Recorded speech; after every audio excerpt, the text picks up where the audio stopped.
Emma, you've been a long-time supporter of constructive journalism. How do you define it? What does it mean to you?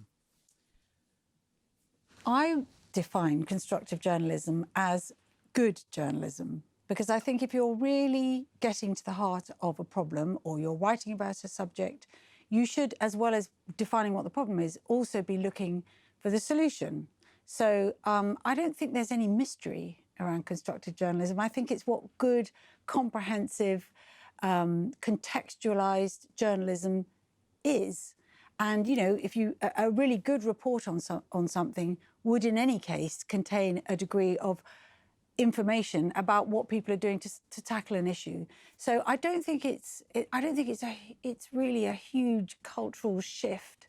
It's something that good journalists, and actually something that feature journalists often do anyway, instinctively. I think it may be something that is somewhat alien to the way we've covered news, but it's not as if constructive journalism is brand new. I think if you look through features sections of newspapers going back, you'll often find that's where the pieces are that have that constructive element to them.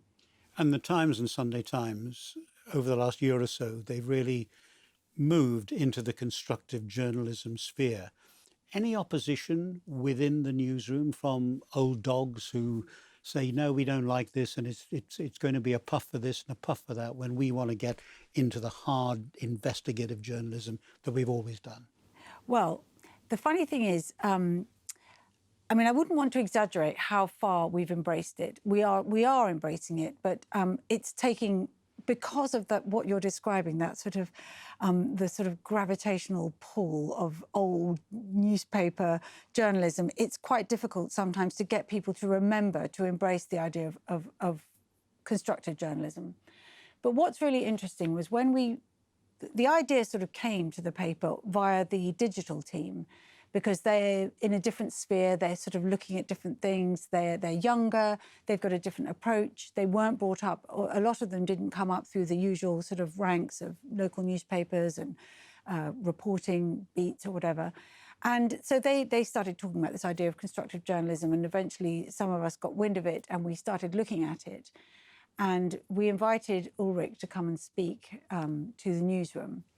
And I'll be honest, I was very nervous about how it was going to go down. I thought it could really bomb and that people would, some of the reporters would take a huge offence at being told how to do their jobs. But what was really interesting was, far from it, I think what the journalists, they were really excited by it, partly because Ulrich's he's a good orator, but what's not to like, as it were, about being told to go one step further in your reporting, to really get to the heart of something? I mean, here, one of the oldest, he's actually our chief reporter on the Times, and he's been around, he's covered the beats, you know, he's long in the tooth, and he wouldn't mind me saying that. And he was so positive about it, because I think what they saw was an opportunity it was almost like a reinforcement of why they went into journalism in the first place, which was to get to the heart of a problem, to expand on what it was, and then offer some sort of solution. And I think some of the diagnoses that we looked at, you know, the way newspaper readership has been declining, not just since the digital era, but long before that, I think that hit home. And in fact, on the day that Ulrich came to talk to us, he pulled up the sort of top of the app for the Times that day, and it was sobering to see how many of the stories were very sort of left you slightly in despair. Are you influenced by the fact that newspapers tend to affect the psyche of their readers? Yes, I am, and I think that's part of the thing that we need to think about. And the great thing these days is that we have many more interactions with our readers. It's much more of a two-way process now than it used to be. So very often, you know, always, in fact, I look at the comments underneath an article, and where we've done something very constructive, you get a constructive discussion going on below the line, and people are very grateful for it. I mean, sometimes, one comment that made me laugh was we'd written a story. I wish I could remember what it was. It was a constructive piece. And a woman had written underneath it, well, that's it, she said, I've read all I need to read today. I'm not going to read any more of the newspaper. This has cheered me up so much. I thought, well, that's not quite the intention, but nevertheless. And we've done pieces where in fact, funnily enough, the whole coronavirus crisis, you'd think this didn't lend itself to constructive news, but actually it's given us an opportunity to look at very sort of areas where we can offer a more kind of positive approach. Whether it's right at the very beginning, we did a very interesting piece about a group of scientists and engineers who'd got together to develop a ventilator, and they'd done it in record speed, and they'd produced it. I mean, of course, we're now not so keen on ventilators, but back then they were all the thing. They were all the rage, and it was a wonderful piece about how people came together, put their efforts together, and produced this prototype for a ventilator very, very quickly. And the readers were really appreciative of that.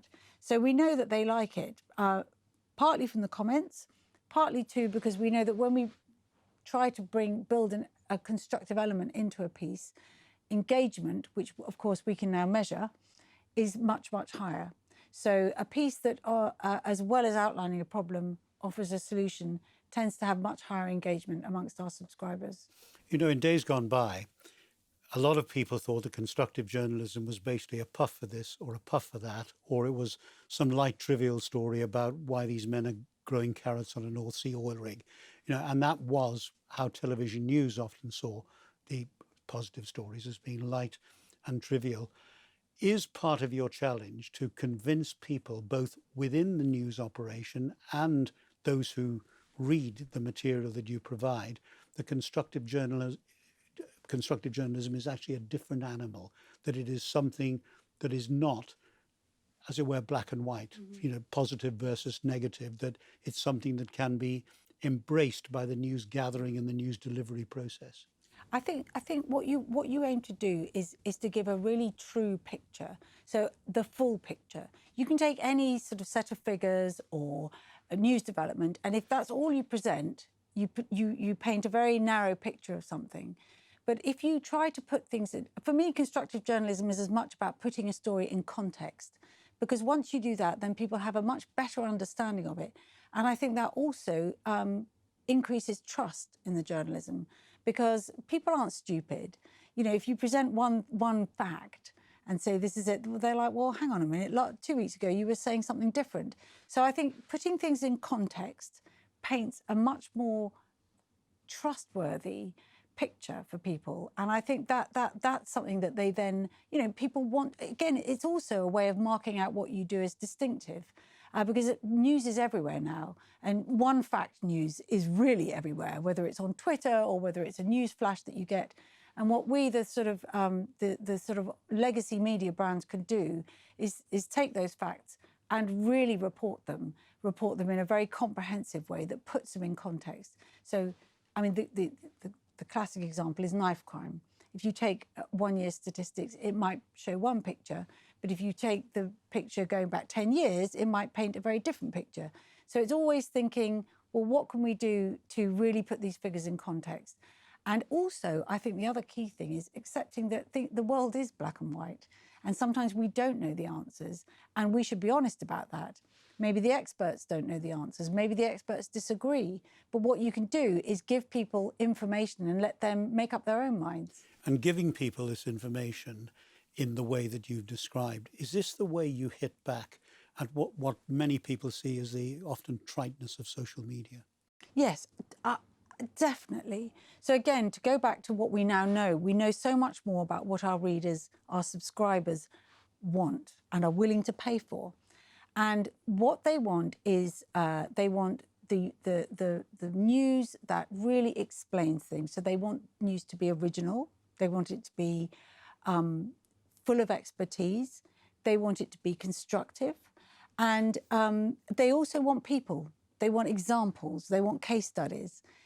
So that the news makes sense, or so that they can relate to it better. And alongside the problems that you write about, do readers actively want to know about the solutions, Yes, or potential solutions? Yes, I think they do. And again, I think the coronavirus has given us a real opportunity for that. So some of the best read pieces that we've run have been about what other countries are doing, whether we've written really, you know, detailed examples or pieces about what they're doing in Taiwan, for example, or we wrote a lot about the Swedish approach, and people are divided on that. But also, very early on, we did a very long piece in the magazine about a region in the north of Italy where the mayor of I think the pub, I can't remember, but one of the key officials in the area had a background in epidemiology. So he took a very distinctive approach to that particular region. And he managed to get the virus under control in that part of northern Italy that was completely different from the district that was next door. And the piece we did really went into how he went about it, about going to the bars, getting the grandmas on board, getting families involved. And it was a great piece of reporting. And it also showed how you could get on top of it. And, we found our own examples. There was a mayor in somewhere in South Wales who, again, he had a background he had a scientific background. And he took a very localized approach to tackling track and trace within his local area. And the end result was that one bit of South Wales had a much lower incidence of infections than either side, than in neighbouring areas. So, and we know people like that because those are the pieces they stick around to read. Does this slow embracing, if I can put it that way, of constructive journalism, this gentle embracing of constructive journalism, does it actually affect the way you research, plan and shape the newspaper? Well, certainly, I think for the younger reporters, they often they'll set up a project. For example, one of our young journalists has been working on what we call the female engagement project, and that's aiming to get more female subscribers and also to keep the female subscribers that we have really engaged. And when she's done these projects and she's picked various subjects, she always very specifically commissions a constructive element. So we did one of the series was on female anger, but she included in that a constructive piece about dealing with anger or how to cope with anger. And she's done, I think there was one of the pieces was about careers. So again, there was a very constructive element to that as well. I think in the newsroom, it's a tougher ask, but a sort of raised eyebrow, and the news editors will be like, yes, don't worry, there'll be a constructive element, there will be a constructive element. But I think the reporters, as I say, I think they quite like it because it adds to the richness of their reporting. Have you got to the point yet where when you look at the content of the paper, the planned content of the paper, there is this constructive journalism juggling going on in your mind? Or is it more a matter of briefing the people who work for you and asking them to embrace constructive journalism, and then the stories just get presented and you come to a judgment on them based on your normal journalistic judgment? It depends on the section. I think it's still a work in progress. So there's still an element where we'll be discussing a story and I'll then say, where's the solution? What's the constructive element? You will say that. Yes. And but what's really good now is that often the reporters and the news desk will come and they'll present something as because they know you're going to ask the question if they don't. Yeah. And I think as well, when we're doing the news lists, everyone's looking at it to say, well, have we got the right balance here? Because again, the data doesn't lie. The data is the readers, and the data shows us that where we bring in a constructive or a solutions-based element to a story, people stick around to read stories for longer. Now, you're embracing constructive journalism clearly with a passion, and you believe in it. But is there a commercial element to this as well? That actually, this is the way to bring back lost readers by giving them more positive elements and solutions-driven journalism. Well, definitely. I mean, it's all part and parcel of this idea that in order to keep subscribers and to grow the subscriber pool, you have to give them journalism that is worth their while. We're asking people to pay a not insubstantial amount of money to subscribe, so we have to give them content that's distinctive. And one of the things that can make the content distinctive is if it's got a constructive element to it, if it's got great case studies in it, if it's got lots of expertise, the sort of stuff you're not going to get from, as I said earlier, from a notification or a tweet. And so there, the message to the newsroom, the bit that they can do to help the sort of overall kind of commercial goals, is to make sure that they are delivering journalism that engages subscribers. We don't ask them to sort of go out and tout for new subscribers. That's very much, the finding new subscribers is something that, is very much up to the marketing department. What the journalists themselves can do is make sure that what they're delivering is journalism that the existing subscribers keep reading, because the longer they read and the more articles they read, the less likely they are to churn. Do you see any downside to constructive journalism, any disadvantage of any kind? Not really. No, I think only when it's misconstrued. I think when it's and yes. Does that happen a lot? Well, I thought it would, but I think when you talk about it, you have to be. I think if you explain it properly, and you say this isn't about not writing about the world's problems, because obviously that's something we're always going to do, but it's about not leaving everybody in a state of total despair, because if that's what you do, no one's going to bother reading any news anymore. So what you're trying to do is contextualize news. And honestly, there is people always misconstrue good news, and they think, with constructive journalism, but actually by and large they haven't. But don't you think that is one of the challenges of constructive journalism, to try to persuade people that it is not a puff for this and a puff for that it genuinely is a new way of looking at journalism which will benefit them and their understanding of the world? And part of the problem is that you've got people with the old ideas of what constructive journalism or good news is all about, and they are still out there. Well, I think digital imperatives are forcing the change. If you want a solid, if you want to survive in the digital era, you are, as a news provider, competing not just with other newspapers or news providers, but with the whole of the internet.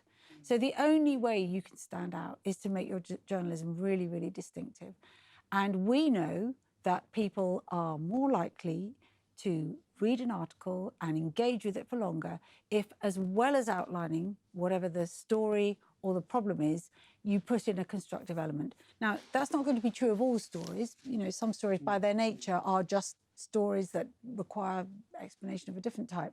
But a lot of what we do is write about the big problems facing the world: climate change, air pollution, poverty, these big, crime.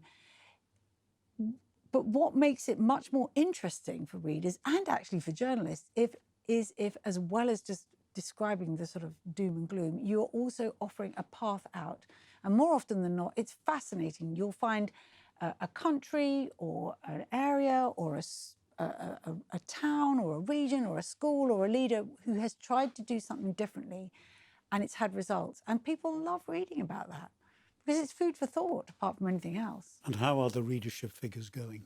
Our readership figures, they're growing all the time. I mean, we know that we need to reach new readers as well. So the emphasis on constructive journalism is working? Yeah, but yes, absolutely. And the more we build it into again, without wanting to sort of fetishize constructive journalism, it's really more just good journalism. It's like the more original and distinctive our journalism is, the more people are likely to read it and the longer they'll stick around for it.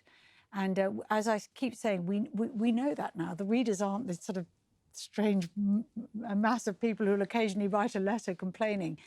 They are the data, and we have particularly good data because we've been behind a paywall for so long. We know a lot about our readers, and our data model is very, very instructive. And we don't use it to decide what stories we're going to do, but we do use it to inform how we tackle a story. So if we know, for example, that case studies or constructive elements or lots of expertise are more likely to get people reading a story, then obviously when we come to writing about it, we bear that in mind. You've talked about the way you deal with the COVID story. Do you have any favourite constructive journalism tale that, going back in time, you thought this is the perfect example? You don't have to answer that. There was, when I was at the Times, the environment editor and the digital team did a brilliant project on clean air. And it had a sort of, it was a campaign, and it had a very clear goal, but it also, the way they presented the story was very interactive and very constructive. So part of the offering included a postcode checker where you could put your postcode in and see the schools in your area, because it was all around the air pollution around schools, and see how bad the pollution was. Now that obviously felt very, by and large, pretty much all the schools in big cities were in areas that were polluted. But we didn't just leave it there. We offered, we got readers together, we invited them to sign up to a manifesto, we got them to sort of talk to each other and to let us know about projects that they'd undertaken to sort of tackle the issue. So it felt very sort of collaborative as well. Is that a trend for the future, that constructive journalism is actually going to encourage people to engage more with issues affecting society? Well, I think digital journalism there's much more of a conversation with your readers than there used to be, because But constructive journalism deep into the DNA of that. Yeah, exactly. Particularly if you're looking for answers to questions, there will be people out there who have tried things, and they might, often you'll see that they compare notes underneath an article, that there'll be a conversation going on between readers, where they go off into their own sort of debates about something based on a solution to a problem. Where do you think constructive journalism is going to be in 5, 10 years' time? Is it a giant bandwagon that is now starting to roll, or do you think there could be hiccups along the way? Well, I don't think it's plain sailing, but I think as people work out what it is that readers want at a particularly sort of febrile time, I think it will start to embed. I mean, so many of the big news organisations have embraced it, even if they don't particularly articulate it, or even if they don't have a designated constructive journalist commissioning editor. I think because of the way digital news is progressing, I think people are embracing it more, and I think they gradually will. And that's not to say that, the great sort of, stories of our age will all be constructive. It slightly depends. But I think when it comes to tackling the big issues of the age, whether it's, future pandemics, or, as I said before, climate change, there's definitely going to be a move towards including more constructive elements, because, I think otherwise readers will lose interest. And also, the other thing about including constructive news is, I think it's one way of tackling the sort of like the problem of conspiracy theories. I think it does increase trust. The fake news. Yeah, the fake news. I think if you can, point to a solution to a problem, you'll keep people's interests, and you'll show that, it just increases trust generally, I think, if you show that you've covered both sides of a story. Emma, thanks very much indeed.